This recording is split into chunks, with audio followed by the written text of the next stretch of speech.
તો જય દ્વારકાધીશ મિત્રો, આપણે આજ સવારમાં તૈયાર થઈને નીકળી ગયા સ્કૂલ બાજુ અને આજ તમારા ભાઈનો હતો જન્મદિવસ. આવી ગયા સ્કૂલમાં. સ્કૂલની અંદર ફોન એલાઉડ નથી એટલે આપણે અંદર વિડીયો ઉતારતા નથી. 10 વાગ્યા પછી સાહેબ બધાને લઈ ગયા બારે સંગીત ખુરશી રમાડવા માટે. પહેલા રાઉન્ડમાં તો ખુરશીમાં બેસવાની જગ્યા મળી ગઈ માંડ. પછી થઈ ગયો બીજો રાઉન્ડ ચાલુ. બીજા રાઉન્ડમાં તો આપણે હારી ગયા પૂરી રીતે. બાકા ચીકી બોલાવીને પછી પડી ગઈ રજા. બધા નીકળી ગયા અને પછી આપણે પણ નીકળી ગયા સ્કૂલથી ઘર બાજુ. આવી ગયા ઘરે. નાત તો સ્કૂલમાં ઘણી બધી આવી ગઈ મજા આપણાને.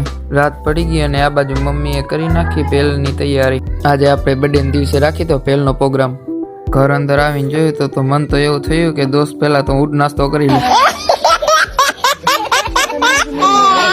છાસનું કેન લઈ લીધું ને આપણે હવે જવાનું હતું હનુમાન મંદિરે, કેમ કે હનુમાન મંદિરે આપણે રાખ્યો તો બર્થડેનો પ્રોગ્રામ. આવી ગયા હનુમાન મંદિરે. હનુમાન મંદિરના પાછળ બધી તૈયારી કરી લીધી. નનકો ભાઈ તો રમતો હતો. થોડાક દોસ્તારો આવી ગયા હતા ને અમુક આવતા હતા, બીજા દોસ્તારો વધ્યા હતા. પછી તો આપણે પણ ભેલ ખાવા માટે લઈ લીધી ને આપણું માન રાખીને આજ પધાર્યા હતા કાનજીભાઈ. પ્રોગ્રામ થઈ ગયો પૂરો અને બધું કરી નાખ્યું ભેગું. હવે જાવું તો આપણે આપણા ઘરે. હોન્ડા લઈ લીધું ને સામાન લઈને નીકળી ગયા આપણે આપણા ઘર બાજુ. આવી ગયા ઘરે ને આજ તો આપણને આવી ગઈ ઘણી બધી મજા. ને તમારે પણ મજા આવી હોય તો આપણી આઈડીને ફોલો કરી નાખજો. આટલો વિડીયો ગમે તો લાઈક કરી નાખજો, શેર કરી નાખજો. Bye bye.